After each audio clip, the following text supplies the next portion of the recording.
أعمالنا من يهده الله فلا مضل له ومن يضلل فلا هادي له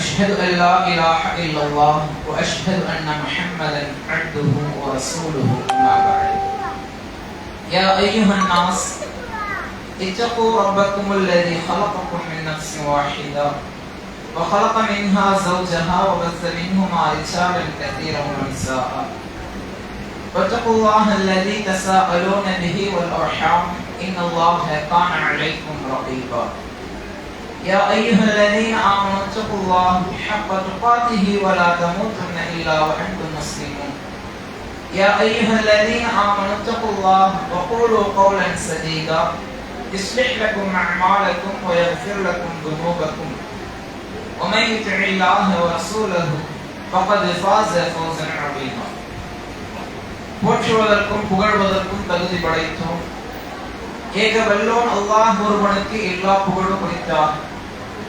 அவனுடைய அன்பும் அருளும் வற்றா பெருங்கருணையும் நம்முடைய உயிரினும் மேலான உத்தம தூதர் முஹம்மது நபி ஸல்லல்லாஹு அலைஹி வஸல்லம் அவர்களின் மீதும் அவர்களுடைய வாழ்க்கை வழிகாட்டுதல்களை தங்களால் இயன்றளவிற்கு பின்பற்றி வாழ்ந்து மறைந்த உண்மையான முஸ்லிம்கள் அனைவரின் மீதும் வாழ்ந்து கொண்டிருக்கக்கூடிய முஸ்லிம்கள் அனைவரின் மீதும் இன்னும் குறிப்பாக சிறப்பு வாய்ந்த தொழுகையினை நிறைவேற்றியவர்களாக இந்த இடத்தில் கொழும்பிருக்கக்கூடிய நபர்கள் மீதும் என்றென்றும் நின்று நிலவட்டுமாக என்ற பிரார்த்தனையோடு இந்த நேர உரையினை ஆரம்பம் செய்கிறோம். இல்லாமல் அல்லாஹுவின் நல்லடியார்களே, அல்லாஹுவின் அருள் பொங்கக்கூடிய ரமலான் மாதத்திலே நாம் எல்லாம் அடியெடுத்து வைத்திருக்கின்றோம். பொதுவாக இஸ்லாமியர்களாக வாழக்கூடிய பெரும்பான்மையான இஸ்லாமியர்கள் ரமலான் மாதம் வந்துவிட்டது என்று சொன்னால் அவர்களுடைய உள்ளங்களில் எழக்கூடிய முதன்மையான வார்த்தை, முதன்மையான எண்ணம் என்பது ரமலான் மாதம் என்றால் நோன்பு பிடிக்கணும், ரமலான் மாதம் என்றால் இரவு தொழுகைகளை நின்று வணங்கணும், ரமலான் மாதம் என்றால் ஆண்களாக இருந்தால் பட்ஜெட்டை பிக்ஸ் பண்ணணும், ரமலான் மாதத்தில் நிறைய செலவினங்கள் இருக்குது, அதற்கேற்றாற் போல நம்முடைய செலவினங்களை அமைத்துக் கொள்ளணும் என்று ஆண்களுடைய எண்ணங்கள். பெண்களை எடுத்துக்கொண்டால் ரமலான் மாதம் என்றால் சஹர் என்ன உணவு செய்யலாம், இஃப்தார் என்ன ஏற்பாடு செய்யணும், நம்முடைய உடைகளை எவ்வாறு அமைத்துக் கொள்ள வேண்டும், எந்த நேரத்தில் வாங்கணும். இளைஞர்களை எடுத்துக்கொண்டால் முன்கூட்டியே ரமலான் வருவதற்கு முன்பாகவே குரூப் ஷர்ட் எடுக்கலாம், குரூப் ஷர்ட் அமைச்சுக்கலாம் என்பது போன்ற எண்ணங்கள். ரமலான் என்றால் இது போன்ற எண்ணங்களை கொண்டுதான் ரமலானை அணுகுகிறோமே தவிர ஒரு இஸ்லாமியனிடத்தில் ரமலான் மாதம் வந்துவிட்டது என்று சொன்னால் அவனுடைய உள்ளத்தில் எழ வேண்டிய முதன்மையான முக்கியமான எண்ணங்கள் என்ன தெரியுமா? ரமலான் மாதம் என்றால் நோன்பை பிடிக்கிறோம். ஏன் நோன்பை பிடிக்கிறோம்? நோன்பினுடைய அவசியம் என்ன? நோன்பினுடைய நோக்கம் என்ன? அல்லாஹ் ரப்பல் ஆலமீன் திருமறையில் பேசும் பொழுது யா அய்யுஹல்லதீன ஆமனு, நம்பிக்கை கொண்ட அடியார்களே, நம்மை நோக்கி அல்லாஹ் பேசுகிறார். குதிப அலைக்குமுஸ் ஸியாம், உங்கள் மீது நோன்பு கடமையாக்கப்பட்டுள்ளது ரமலான் மாதத்தில். கமா குதிப அலல்லதீன மின் கப்லிக்கும், உங்களுக்கு முன் சென்ற சமுதாயத்தவர்கள் மீது எவ்வாறு நோன்பு கடமையாக்கப்பட்டதோ அதுபோன்று உங்கள் மீது நோன்பு கடமையாக்கப்பட்டுள்ளது. இந்த நோன்பு கடமையாக்கப்பட்டதனுடைய நோக்கம் என்ன தெரியுமா? அவசியம் என்ன தெரியுமா? லஅல்லக்கும் தத்தகூன், நீங்கள் இறையச்சமுடைய மனிதர்களாக ஆக வேண்டும் என்பதுதான். அல்லாஹ் ரொம்ப ரத்தின சுருக்கமாக ரமலான் என்றால் நம்முடைய உள்ளங்களில் எழக்கூடிய எண்ணம் என்ன? நோன்பு பிடிக்கணும். ஆனால் உண்மையிலேயே நம்முடைய உள்ளத்தில் எழ வேண்டிய எண்ணம் என்ன தெரியுமா? ரமலான் மாதம் வந்துவிட்டது, என்னுடைய இறையச்சத்தை நான் அதிகப்படுத்திக் கொள்ள வேண்டிய மாதம் இந்த மாதம். ஏன் இறையச்சத்தை அதிகரித்துக் கொள்ள வேண்டும்? எந்த அடியானுடைய வாழ்க்கை இறையச்சம் உள்ளதோ அந்த அடியான் நாளைய மறுமையில் சுவனத்தை அடைவான். அல்லாஹ் ரப்பல் ஆலமீன் திருமறையில் நெடுகிலும் ஏராளமான வசனங்களில் பேசுகிறான்.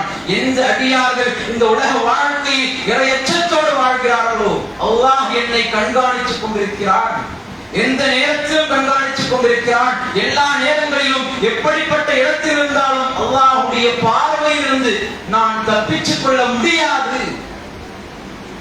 என்ற இறை அச்சத்தோடு இறை நினைவோடு யார் வாழ்கிறார்களோ அப்படிப்பட்ட அடியார்களுக்கு மாத்திரம்தான் நாளைய மறுமை சுகம் என்பது. அல்லாஹ் ஏராளமான வசனங்களை பேசலாம். இன்றைக்கு பாருங்க, இஸ்லாத்தினுடைய 5 கடமைகள் என்ன? நான் ஒரு இஸ்லாமியன் என்று சொல்ல வேண்டும் என்று சொன்னால் என்னுடைய பெயரை வைத்து நான் இஸ்லாமியனாக சொல்லக்கூடாது. என்னுடைய வாப்பா அம்மா இஸ்லாமியராக இருக்காங்க, அதனால் நான் இஸ்லாமியன். இது ஒரு இஸ்லாமியனுக்கு அழகல்ல. நான் ஒரு இஸ்லாமியன் என்றால், நான் இஸ்லாமிய மார்க்கத்தில் பயணிக்கிறேன் என்றால் இஸ்லாம் சொல்லக்கூடிய 5 கடமைகளை நிறைவேற்ற வேண்டும். என்ன கடமை? முதல் கடமை கலிமா லா இலாஹ இல்லல்லாஹ் முஹம்மது ரசூலுல்லாஹ். நாம் எல்லாம் அறிந்த செய்தி. கலிமாவை நான் உறுதியா இருக்கணும் அப்படின்னா அதிகமான மனிதர்கள் கலிமாவை மொழிகிறாங்க. இஸ்லாமியர்கள் என்று சொல்லக்கூடிய அதிகமான மனிதர்கள் கலிமாவை மொழியதான் செய்யறாங்க. லா இலாஹ இல்லல்லாஹ் முஹம்மது ரசூலுல்லாஹ். எல்லா நேரங்களிலும் அந்த கலிமாவில் உறுதியாக இருக்கிறாங்களா? இந்த அடியானால் உறுதியாக இருக்க முடியும்? எப்படிப்பட்ட சோதனைகள் வந்தாலும், எப்படிப்பட்ட இன்னல்கள் வந்தாலும், எப்படிப்பட்ட துயரங்கள் வந்தாலும் என்னுடைய கலிமாவில் நான் உறுதியாக இருக்க வேண்டும். யாரால் முடியும்? அல்லாஹ்வை அஞ்சி இந்த அடியார்கள் வாழ்கிறார்களோ அப்படிப்பட்ட இறையற்றவான்கள் இருக்கிறார்களே, அவர்களால் தான் முடியும். சும்மா பேருக்கு இஸ்லாமியனா, பிற மனிதர்களிடத்தில் தன்னை இஸ்லாமியனாக அறிமுகப்படுத்திக் கொள்ள வேண்டும் என்பதற்காக மாத்திரம் இஸ்லாமியர்களாக வாழ்ந்தால் ஒரு துக்கம் வருதுன்னீங்களே, ஒரு கஷ்டம் வருது அப்படின்னா கலிமாவுல காம்ப்ரமைஸ் பண்ணுவோம். உதாரணத்துக்கு எடுப்போம் அப்படின்னா நல்ல விதமா இஸ்லாமியரா இருப்பாங்க, இதுவரைக்கும் அவங்களுடைய வாழ்க்கையில ஒரு நோய் நொடி வந்துருச்சுன்னீங்களே, அந்த நேரத்தில் என்ன பண்ணுவாரு? லா இலாஹ இல்லல்லாஹ் என்று முடிந்த ஒரு இஸ்லாமியன் ஒரு நோய் வரக்கூடிய நேரத்தில், தன்னுடைய குடும்பத்தில் ஒரு துக்கம் ஏற்படக்கூடிய நேரத்தில் தர்காவிலே போய் இருக்கிறானே, ஏன் இருக்கிறான்? இறையச்சம் அவனிடத்தில் உறுதியாக இல்லை. உண்மையிலேயே இறையச்சம் அவனிடத்தில் இருந்தால் அல்லாஹ் என்னை கண்காணித்துக் கொண்டிருக்கிறான், எந்த நேரத்திலும் என்னுடைய கலிமாவில் நான் உறுதியாக இருக்க வேண்டும். அடுத்த கடமை என்ன? தொழுகை. அதிகமான இஸ்லாமியர்கள் தொழத்தான் செய்யறாங்க. எல்லா நேரங்களிலும் தொழுகிறார்களா? ஏன் தொழ மறுக்கிறார்கள்? நேரம் இருக்கக்கூடிய நேரத்தில் நான் தொழுவேன், நேரம் இல்லாத நேரத்தில், வியாபார நேரத்தில், சீரியல் நேரத்தில், மற்ற விளையாட்டு நேரங்களில் என்னால் தொழ முடியவில்லை. ஏன் முடியவில்லை? எச்சம் என்னிடத்தில் உறுதியாக இல்லை. நேரம் இருக்கிற நேரத்தில் என்னால் தொழ முடியுது, நான் ஃப்ரீயா இருக்கிறேன், ஞாயிற்றுக்கிழமை தொழ முடியுது. வியாபாரம் குறைவாக இருக்கக்கூடிய நேரங்கள்ல வக்துக்கு வர முடியுது. ஆனால் வியாபார சூழ்நிலையில, இக்கட்டான ஒரு சூழ்நிலையில, குடும்ப பிரச்சனைகள் நேரத்தில் என்னால் தொழுகைக்கு வர முடியவில்லை என்றால் காரணம் என்ன? என்னிடத்தில் இறையச்சம் சரியாக இல்லை. அந்த இறையச்சம் என்னிடத்தில் சரியாக இருந்தால் எப்படிப்பட்ட கஷ்டங்கள் வந்தாலும், எப்படிப்பட்ட பல லட்சங்களை தரக்கூடிய வியாபாரங்களாக இருந்தாலும் அல்லாஹ் என் மீது தொழுகையை கடமையாக்கி இருக்கிறான். அந்த தொழுகைக்கு பிறகுதான் எல்லா விஷயங்களும், எப்படிப்பட்ட லாபத்தை பெற்றுத் தரக்கூடிய வியாபாரமாக இருந்தாலும் என் இறைவன் என் மீது கடமையாக்கிய தொழுகைக்கு பிறகுதான் அந்த வியாபாரம் என்ற எண்ணம் வர வேண்டும். எப்பொழுது வரும் அந்த எண்ணம்? இறையச்சம் சரியாக இருந்தால், அல்லாஹ் என்னை கண்காணித்துக் கொண்டிருக்கிறான் என்ற உள்ள அச்சம் இருக்கிறது, அந்த அச்சம் சரியாக இருந்தால் நம்முடைய தொழுகை சரியாக இருக்கும். இது போன்று நம்முடைய வாழ்க்கையில் நாம் செய்ய வேண்டிய எல்லா அமல்களும் சரியாக செய்ய வேண்டும் என்று சொன்னால் நம்மிடத்தில் இருக்க வேண்டிய ஆக அவசியமான ஒரு செயல் இறையச்சம். அந்த இறையச்சத்தை பெற்றுத்தரக்கூடிய ஒரு களம் இந்த ரமலான் மாதம். அந்த எண்ணம் நம்மிடத்தில் வரும். ரமலான் மாதத்தை அடைந்தோம் என்றால் நம்முடைய இலக்கு என்னவாக இருக்கணும்? பட்ஜெட் ஃபிக்ஸ் பண்றோம், இருக்கட்டும் வருகிறோம். சஹருக்கு என்ன சமைக்கணும் யோசிங்க, இஃப்தாருக்கு என்ன ஏற்பாடு செய்யணும் யோசிங்க, பிரச்சனை இல்லை. குரூப் ஷட் எடுக்கணும், தப்பு இல்லை, எடுங்க. ஆனாலும் ரமலானுடைய முதன்மையான நோக்கம் என்ன?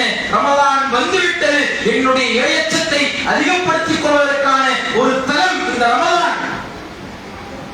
நான் என்னுடைய இறையச்சத்தை மெருகூற்றிக் கொள்ளக்கூடிய ஒரு வாய்ப்பாக இந்த ரமலான் மாதத்தை நான் அமைத்துக் கொள்வேன் என்று உறுதிமொழி எடுக்கிறோம். ரமலான் அல்லாத பட்ச 11 மாதங்கள் நாம் இஸ்லாம் சொன்ன அடிப்படையில் வாழ வேண்டும் என்று சொன்னால் இந்த ஒரு மாத காலத்தை சரியான முறையில் நம்முடைய இறையச்சத்தை பக்குவப்படுத்திக் கொள்ளக்கூடிய ஒரு களமாக இந்த ரமலான் மாதத்தை நாம் அமைத்துக் கொள்ள வேண்டும். அல்லாஹ் ரப்பல் ஆலமீன் திருமறையில இந்த இறையச்சத்திற்கு தரக்கூடிய சிறப்புகள் பாருங்கள். அல்லாஹ் ரப்பல் ஆலமீன் திருமறையில் பேசும் பொழுது வச்சகுல்லாஹ், அல்லாஹ்வை அஞ்சிக் கொள்ளுங்கள், இறையச்சத்தோடு வாழுங்கள், வஅலமு அன்னல்லாஹ மஅல் முத்தகீன். அப்படிப்பட்ட இறையச்சவான்கள் இருக்காங்களே, இறையச்சத்தோடு வாழக்கூடிய அடியார்கள் இருக்கிறாங்களே, அப்படிப்பட்ட அடியார்களோடு அல்லாஹ் இருக்கிறான். எப்படிப்பட்ட பாக்கியம்! நான் இறையச்சத்தோடு வாழ்ந்தால் அல்லாஹ் என்னை எந்நேரத்திலும் கண்காணித்துக் கொண்டிருக்கிறான் என்ற உள்ள அச்சத்தோடு என்னுடைய உலக வாழ்க்கையை நான் அமைத்துக் கொண்டால் படைத்த இறைவன் என்னோடு இருக்கிறான், எனக்கான பாதுகாவலை அளிக்கிறான், எனக்கான உதவிகளை செய்கிறான் என்றால் அந்த இறையச்சத்தை பெற்றுத் தரக்கூடிய மாதமாக இந்த ரமலான் மாதம் இருக்கிறதே. இப்படி ஒரு ஆர்வத்தோடு, எப்படி ஒரு வேகத்தோடு, எப்படிப்பட்ட ஒரு வேகத்தோடு இந்த ரமலான் மாதத்தை நாம் செம்மையாக பயன்படுத்திக் கொள்ள வேண்டும். பிளான் போடணும். ஒரு ப்ராஜெக்ட் செய்யறோம் நீங்களேன், ஒரு இன்ஜினியர் ஒரு ப்ராஜெக்ட் எடுக்கிறாரு, இல்ல காலேஜ்ல படிக்கக்கூடிய ஸ்டூடெண்ட்ஸ் ஒரு ப்ராஜெக்ட் எடுக்கிறாங்க அப்படின்னா அதுல மிக முக்கியமான ஒரு விஷயம் என்ன தெரியுமா? எய்ம் சரியா இருக்கணும். எய்ம் அப்படின்னா நோக்கம். என்ன நோக்கத்திற்காக இந்த ஒரு விஷயத்தை நான் கையில் எடுத்திருக்கேன். அதே போன்று ரமலான் மாதத்தை நாம் அடைந்து விட்டோம். கடந்த ஆண்டு நம்மோடு பயணிச்ச, நம்மோடு வாழ்ந்த எத்தனையோ மனிதர்களுக்கு கிடைக்காத பாக்கியம், எத்தனையோ அடியார்கள் மரணித்து மண்ணாகிவிட்டார்கள். அவர்களுக்கு கிடைக்காத ஒரு பாக்கியம் அல்லாஹ் ரப்பல் ஆலமீன் நமக்கு தந்திருக்கிறானே. அந்த ரமலான் மாதத்தை நான் எவ்வாறு பயன்படுத்த போகிறேன்? பிளான் போடணும். தொழுகையை சரியா இருக்கணும், குர்ஆன் எடுத்து ஓதணும். அல்லாஹ் திருமறையில் சொல்லும் பொழுது இந்த ரமலான் மாதத்திற்கு ஏராளமான சிறப்புகளை கொடுத்திருக்காங்க. இறையச்சத்தை மெருகூற்றிக் கொள்ளக்கூடிய ஒரு வாய்ப்பாக இந்த ரமலான் மாதத்தை கொடுத்திருக்காங்க. இன்னும் சிறப்புகளை கொடுத்திருக்காங்க. கடைசி 10 நாட்கள்ல, ஒற்றைப்படை இரவுகள்ல லைலத்துல் கத்ர் என்று சொல்லக்கூடிய அந்த இரவை தேடுங்கள் என்று அல்லாஹ் ரப்பல் ஆலமீன் கொடுத்திருக்காங்க. ஏன் கொடுத்திருக்கான்? 1000 மாதங்களை விட சிறந்த ஒரு இரவு அந்த இரவு சிறப்பித்திருக்கிறான். ஏன் சிறப்பித்திருக்கிறான்? ஒரே காரணம், இந்த ரமலான் மாதத்தில் அந்த ஒரு இரவில் அல்லாஹ் ரப்பல் ஆலமீன் குர்ஆனை இறக்கி இருக்கிறான். இந்த குர்ஆன் எப்படிப்பட்ட ஒரு குர்ஆன்? ஹுதல் லின்னாஸ். இந்த குர்ஆன் என்பது உங்களுக்கான நேர் வழிகாட்டி, கைடு. பயன்படுத்திக்கோங்க. இப்ப பயன்படுத்த முடியும். அதை ஒரு நேர் வழிகாட்டியாக எடுத்து படிக்கணும். என்னுடைய வாழ்க்கையில நான் என்ன செய்யணும், என்னுடைய வாழ்க்கையில நான் என்ன செய்யக்கூடாது என்பதை அல்லாஹ் ரப்பல் ஆலமீன் நம்மிடத்தில் பேசுகிறான். எப்படிப்பட்ட ஒரு பாக்கியம்! ஒரு கலெக்டர் நம்ம இடத்துல பேசுறார் அப்படின்னா நமக்குள்ள ஒரு இனம் புரியாத ஒரு மகிழ்ச்சி. கலெக்டர் நம்மளை கூப்பிட்டு பேசுறாரு.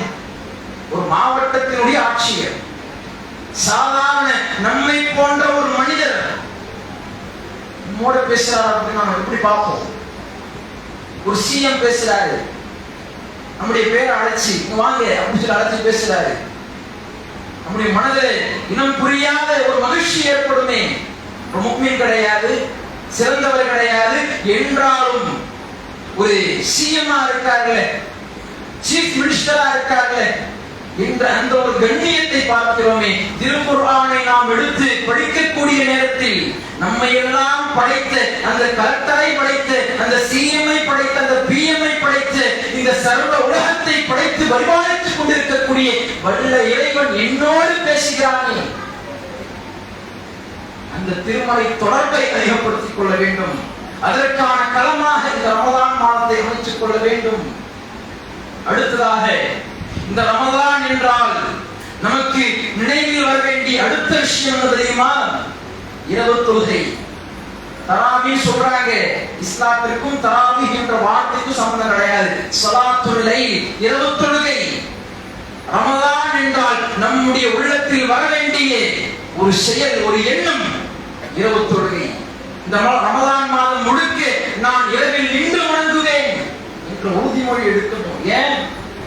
அல்லாஹ்வுடைய தூதர் ஸல்லல்லாஹு அலைஹி வஸல்லம் அவர்கள் சொன்னார்கள், மன் காம ரமலான், யார் ஒருவர் ரமலானை அடைந்து அந்த ரமலான் மாதத்தில் நின்று வணங்குகிறார்களோ இரவு தொழுகையில, மன் குஃபிர லஹு மா தகத்தம மின் தம்பி, அந்த அடியாருடைய முந்தைய எல்லா பாவங்களையும் அல்லாஹ் ரப்பல் ஆலமீன் மன்னித்து விடுகிறான்.